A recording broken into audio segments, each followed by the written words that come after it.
The highway hologram. It was late. The horizon, a black line, was barely visible as the headlights of the van sliced through the darkness.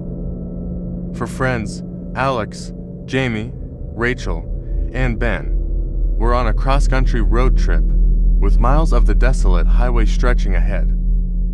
"Aren't there any good radio stations out here?" Rachel grumbled, flipping through static. Ben, driving, smirked, "Welcome to the middle of nowhere." Jamie, peering into the darkness, suddenly said, "Guys, do you see that?" A faint figure appeared on the side of the road, thumb outstretched, a hitchhiker. "No way," Alex muttered. "It's too creepy out here." Ben, however, felt a pang of sympathy. Imagine being stranded in this cold. Against the group's better judgment, he pulled over. The hitchhiker, a young woman with hollow eyes, climbed into the van. "Thanks," she whispered, voice echoing slightly. "I've been waiting a long time." The group exchanged uneasy glances. "Where are you headed?" Jamie asked, attempting to ease the tension. "Just down the road, there's a diner," she replied, her gaze distant. They remembered passing that abandoned diner hours ago. When they approached the diner, its neon open sign, now mysteriously lit, the woman spoke up, "Drop me here." Rachel, looking pale, whispered to Jamie, "Did you see that? The sign. It was off when we passed earlier." The woman exited, her feet making no sound on the gravel. She turned, her hollow eyes locking onto Ben's. "Thank you," she whispered, before walking into the diner. Curiosity got the better of them, and they decided to follow her inside. The diner, expectedly empty, had an air of age and decay. Yet, in a corner booth, they saw a newspaper. The headline screamed, "Diner Accident, 1 Fatality." The accompanying photo showed the same woman they had picked up. Panicking, the friends rushed back to their van, only to find it is not starting. Flickering headlights approached from behind. A truck, its horn blaring, headed straight for them. They braced for impact, only to find themselves back on the deserted highway. The van's engine humming smoothly, the diner's open sign dark and distant in the rearview mirror. No one spoke. The experience was just a shared hallucination, wasn't it? The road stretched ahead, its monotony interrupted by their racing hearts.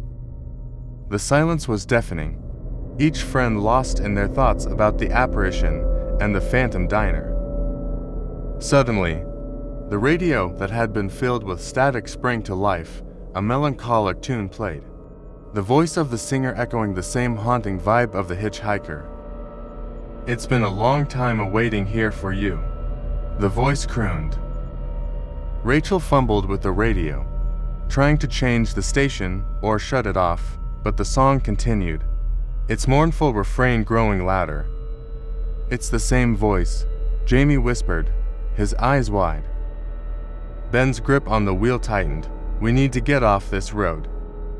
After what felt like hours, a dim light appeared in the distance. A motel, its neon sign blinked erratically, vacant. "We should stop," Alex suggested.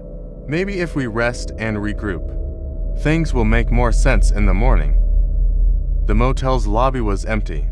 An old bell sat on the counter. Ben rang it, and a frail-looking elderly man appeared. "Room for 4, he rasped. "Yes," Ben replied, trying to avoid eye contact with the man's eerily familiar hollow eyes. They were handed a single key, labeled Room 13. The room, when they entered, was cold, the air thick with anticipation. Rachel, desperate for a distraction, switched on the TV. The screen lit up to show an old black and white movie, a group of friends, a deserted highway. A hitchhiker. "It's us," Alex exclaimed. On screen, the friends watched themselves pick up the same ghostly woman and repeat the events at the diner. But this time, there was an added scene. The apparition led them to a graveyard where a tombstone read, "Died waiting." The realization struck them like a sledgehammer. They had entered an endless loop, a haunting echo of a past event. The next morning, the motel was gone. The van sat alone on the side of the road. The friends, shaken but determined, decided to drive until dawn, not stopping for anyone or anything. And as the sun rose, the haunting melody on the radio faded, the apparition's grip on them finally broken. Yet, every now and then, on some deserted highway, travelers tell tales of a group of friends who warn them of a hitchhiker, their voices echoing with urgency. They are the new guardians of the highway, ensuring no one else gets trapped in the same chilling loop.